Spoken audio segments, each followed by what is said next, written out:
भारत के मुख्य न्यायाधीश जस्टिस श्री डी.वाई. चंद्रचूड़ जी, केंद्रीय कानून मंत्री श्री किरण जी, जस्टिस श्री संजय किशन कौल जी, जस्टिस श्री एस. अब्दुल नजीर जी, कानून राज्य मंत्री Shri SP. Singh Baghel ji, attorney general R. Venkataraman जी, सुप्रीम कोर्ट बार एसोसिएशन के प्रेसिडेंट श्री विकास सिंह जी, सभी उपस्थित न्यायाधीशगण, सम्मानित अतिथिगण, देवी और सज्जनों, नमस्कार। आप सभी को और सभी देशवासियों को संविधान दिवस की हार्दिक शुभकामनाएं। 1949 में ये आज का ही दिन था जब स्वतंत्र भारत ने अपने लिए एक नई भविष्य की नींव डाली थी। इस बार का संविधान दिवस इसलिए भी विशेष है क्योंकि भारत ने अपनी आजादी के 75 वर्ष पूरे किए हैं। हम सभी अमृत महोत्सव मना रहे हैं। मैं आधुनिक भारत का सपना देखने वाले बाबा साहब आम्बेडकर समेत संविधान सभा के सभी सदस्यों को, सभी संविधान निर्माताओं को आदरपूर्वक नमन करता हूं। बीते 7 दशकों में संविधान की विकास और विस्तार यात्रा में लेजिस्लेचर, जुडिशरी और एग्जीक्यूटिव के अनगिनत लोगों का भी योगदान रहा है। मैं इस अवसर पर देश की ओर से उन सब के प्रति कृतज्ञता व्यक्त करता हूं। साथियों, आज 26/11 मुंबई आतंकी हमले का दिन भी है। 14 वर्ष पहले जब भारत अपने संविधान और अपने नागरिकों के अधिकारों का पर्व मना रहा था, उसी दिन मानवता के दुश्मनों ने भारत पर सबसे बड़ा आतंकवादी हमला किया था। मुंबई आतंकी हमले में जिनकी मृत्यु हुई, मैं उन्हें अपनी श्रद्धांजलि अर्पित करता हूं। साथियों, आज की वैश्विक परिस्थितियों में पूरे विश्व की नजर भारत पर है। भारत के तेज विकास, भारत की तेजी से बढ़ती हुई अर्थव्यवस्था और भारत की मजबूत होती अंतर्राष्ट्रीय छवि के बीच दुनिया हमें बहुत उम्मीदों से देख रही है। एक ऐसा देश जिसके बारे में आशंका जताई जाती थी कि वो अपनी आजादी बरकरार नहीं रख पाएगा, जिसके बारे में कहा जाता था वो बिखर जाएगा, आज पूरे सामर्थ्य से अपनी सभी विविधताओं पर गर्व करते हुए यह देश आगे बढ़ रहा है। और इन सब के पीछे हमारी सबसे बड़ी ताकत हमारा संविधान है।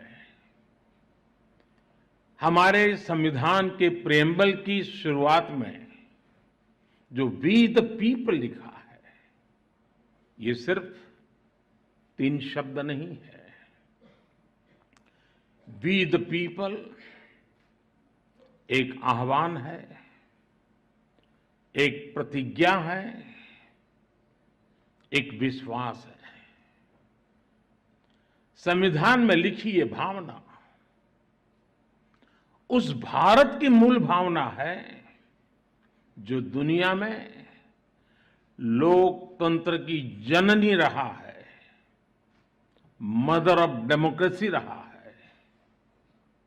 यही भावना हमें वैशाली के गणराज्य में भी दिखती है, वेद की ऋचाओं में भी दिखती है।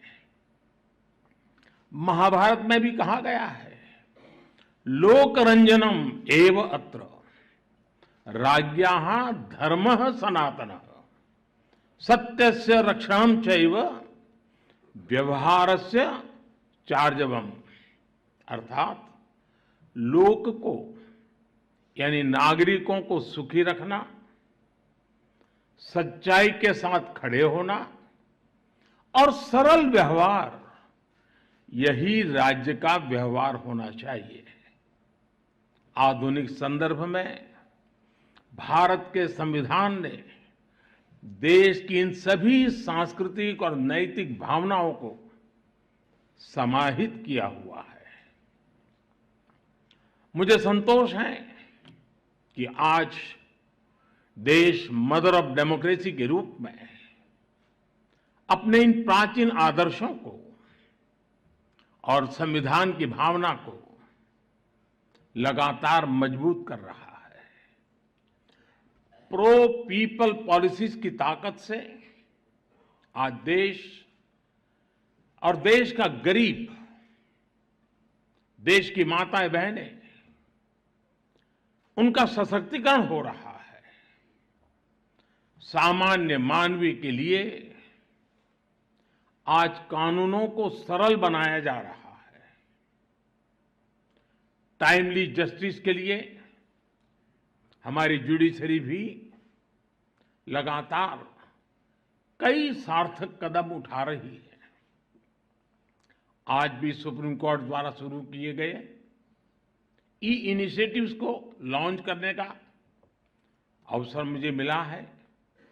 मैं इस शुरुआत के लिए और ईज ऑफ जस्टिस के प्रयासों के लिए मैं आप सभी को बधाई देता हूं।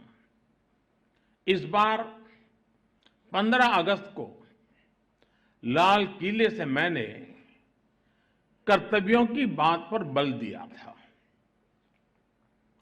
ये हमारे संविधान की ही भावना का प्रकटीकरण है। महात्मा गांधी कहते थे कि हमारे अधिकार हमारे वो कर्तव्य हैं जिन्हें हम सच्ची इंटीग्रिटी और डेडिकेशन के साथ पूरा करते हैं। आज अमृतकाल में जब हम आजादी के 75 वर्ष पूर्ण करके अगले 25 वर्षों की यात्रा शुरू कर रहे हैं, तो संविधान का ये मंत्र देश के लिए एक संकल्प बन रहा है। आजादी का यह अमृतकाल देश के लिए कर्तव्य काल है। चाहे व्यक्ति हो या संस्थाएं, हमारे दायित्व ही आज हमारी पहली प्राथमिकता है। अपने कर्तव्य पथ पर चलते हुए ही हम देश को विकास की नई ऊंचाई पर ले जा सकते हैं। आज भारत के सामने नित नए अवसर बन रहे हैं। भारत हर चुनौती को पार करते हुए आगे बढ़ रहा है। एक सप्ताह के बाद भारत को G20 की प्रेसिडेंसी भी मिलने वाली है। ये बहुत बड़ा अवसर है। हम सभी टीम इंडिया के रूप में विश्व में भारत की प्रतिष्ठा को बढ़ाएं, भारत का योगदान विश्व के सामने लेकर जाएं, ये भी हम सभी का सामूहिक दायित्व है। भारत की मदर ऑफ डेमोक्रेसी के तौर पर जो पहचान है, हमें उसे और सशक्त करना है। साथियों, हमारे संविधान की एक और विशेषता है जो आज के युवा भारत में और भी प्रासंगिक हो गई है।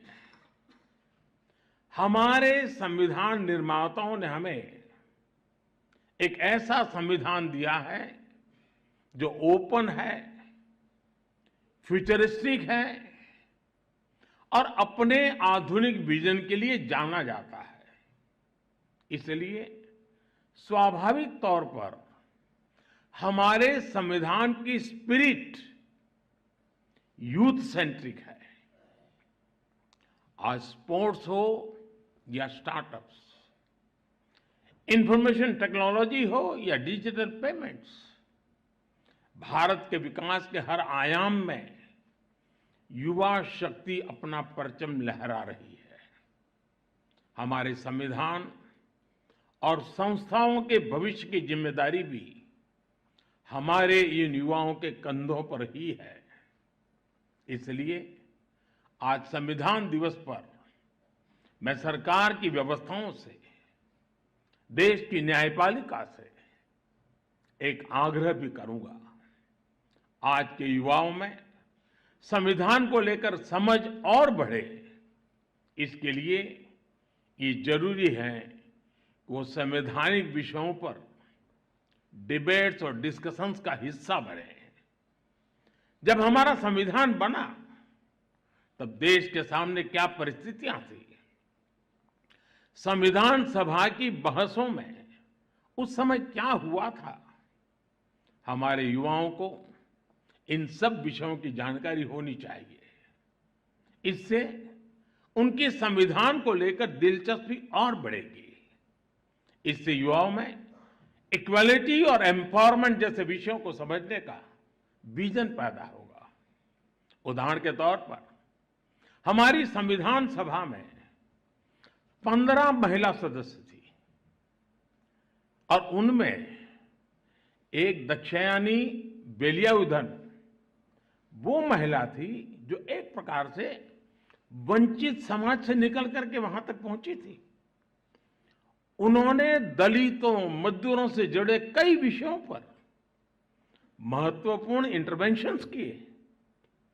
दुर्गाबाई देशमुख, हंसा मेहता, राजकुमारी अमृत कौर, ऐसे ही और कई महिला सदस्यों ने भी महिलाओं से जुड़े विषयों पर अहम योगदान दिया था। इनके योगदान की चर्चा कम ही हो पाती है। जब हमारे युवा इन्हें जानेंगे तो उन्हें अपने सवालों का जवाब भी मिलेगा। इससे संविधान के प्रति जो निष्ठा पैदा होगी वो हमारे लोकतंत्र को, हमारे संविधान को और देश के भविष्य को मजबूत करेगी। आजादी के अमृत काल में ये भी देश की एक अहम जरूरत है।